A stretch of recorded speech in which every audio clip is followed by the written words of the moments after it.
Hi, how are you? It's Pam here again, and wanted to do a little update and kind of share how I'm feeling and what it's looking like going forward. So, what do you think about the idea of following your passion or following your dreams or doing what you really want to do as being realistic? Is it realistic to follow your passion? I found myself listening to myself talking the other day to a close family member, and I was describing how my lessons for social studies were really trying to be engaging, trying to help students to get off, the screen a bit and interact with others, like setting up surveys and questionnaires and just kind of interactive face-to-face communication with people, with other students. And I realized as I was listening to myself, I was like, you sound really animated. I was talking for a long period of time. I wasn't, analyzing how I sounded. The people that were listening to me were looking at me quite intently, like they really cared. And I realized, it's because I care about what I'm talking about. And I really care about this, and I'm really proud of it. I'm proud of how I've been able to find creative and interesting ways for students. I mean, obviously the students might say, well, that was so boring. But on paper and in practice, at least it's more interactive than just sitting there kind of reading something off of one screen and typing it onto another screen, right? Because if you follow me for a bit, or if you know me, screens are amazing. I mean, I've got a screen in front of me right now, but students, so many of them spend like the bus ride looking at a screen, 6 hours in school, or sometimes even at breaks looking at screens, and then they get home and they're looking at screens again often.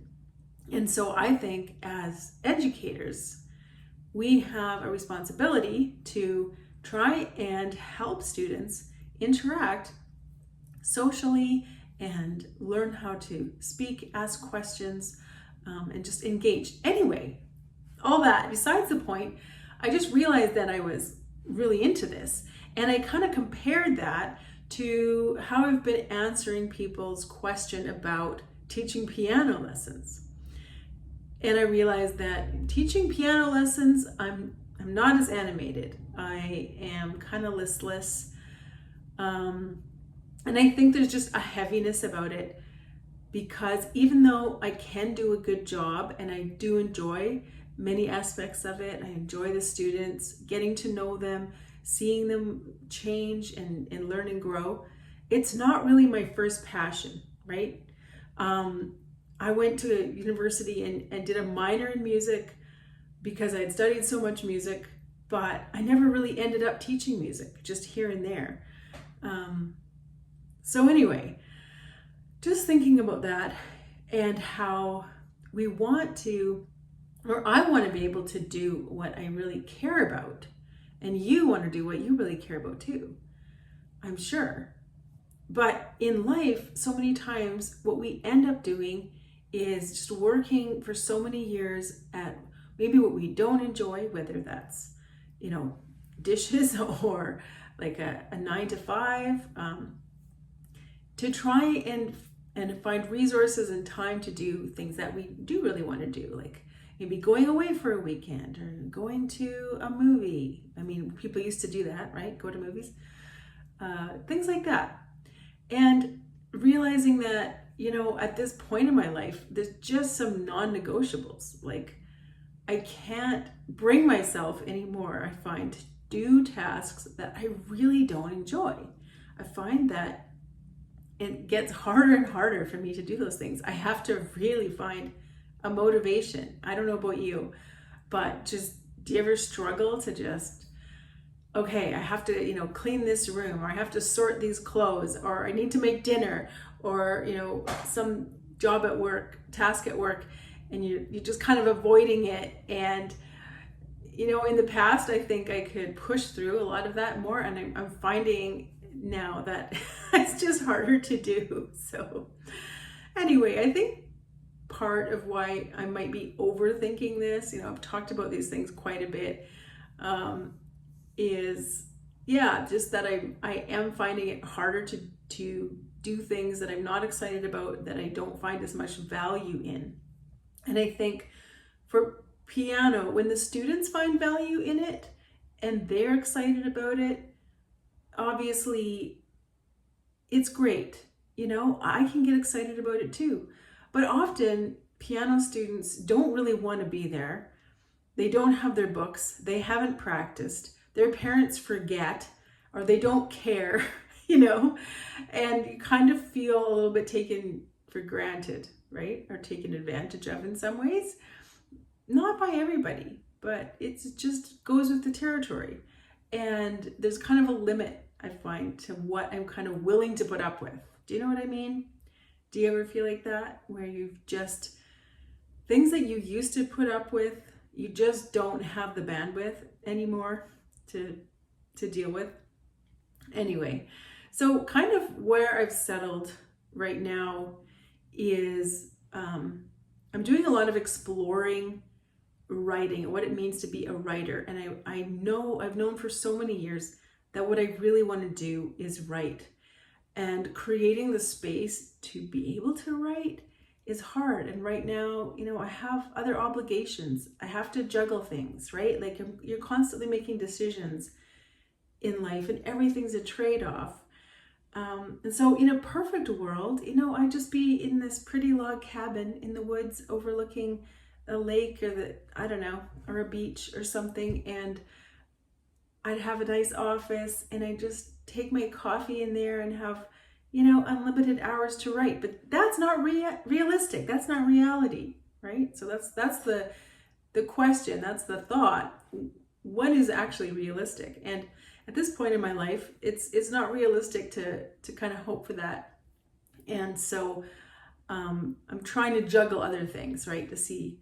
So anyway, all that to say, what I've settled for or settled on is I don't think I'm going to advertise too much more with the piano. I'm just going to let it spread word of mouth and, put myself out there for substitute teaching, kind of see where that goes, leave a little bit of margin for other things that might come up, for, maybe some other teaching that I could do like I did last year online. And just kind of see where the puzzle pieces fit. But I don't want to cram it too full at the start and then not have room to be flexible, right? So that's kind of where it's at. And, August has been a bit of a flurry, right? There's a lot going on. My daughter's coming home for a visit today, and then we'll probably be staying here for a while. And my son is kind of finishing, his job in the next couple weeks. And so there's a million things to get ready for him. So I'm kind of feeling overwhelmed. You can probably hear it in my voice. It's kind of shaky. And I haven't been feeling well at all lately. My health is a bit not good.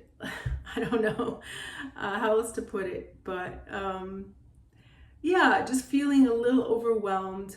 It's been raining and cold outside, so the garden and the lawn and all that is kind of out of control. I need to get out there, but it's so cold and so wet. So anyway, I wanted to at least make a little time for this video, and because I'd been away for a while, I tried to make video at the lake while my husband was out for a swim.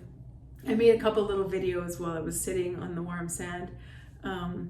But they just didn't really turn out, so I didn't post them, but I was trying to update you on what I was doing on my little mini holiday. So so I will be here once in a while. It might be a bit more sporadic than it has been, because I was kind of, every few days trying to put something up. But just with the pace of things, having more people in the house, it might just be a little more sporadic. And yeah, I'll let you know how I'm doing, what life is looking like.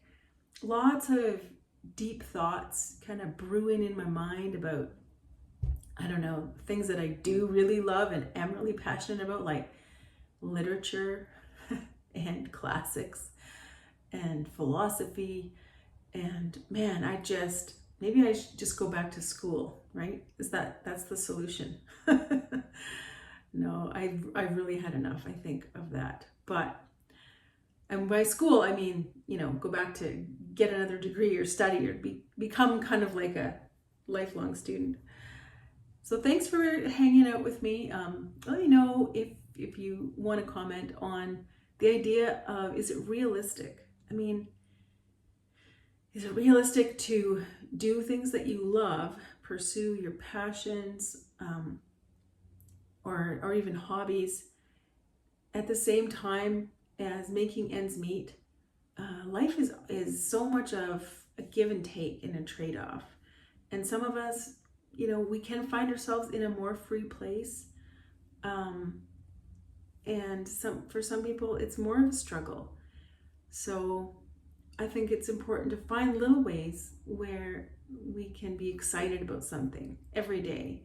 I mean, that's what I tell my kids anyway, and tell people, others, friends, if you're feeling down, try and build at least one thing into your day that you're looking forward to, right? It might even just be a hot cup of coffee in the morning. It might be, going to a store. It might be just spending some time doing your favorite thing, like out in the garden, or creating something, or talking to a friend, or just listening to music. So I hope you can build something into your day.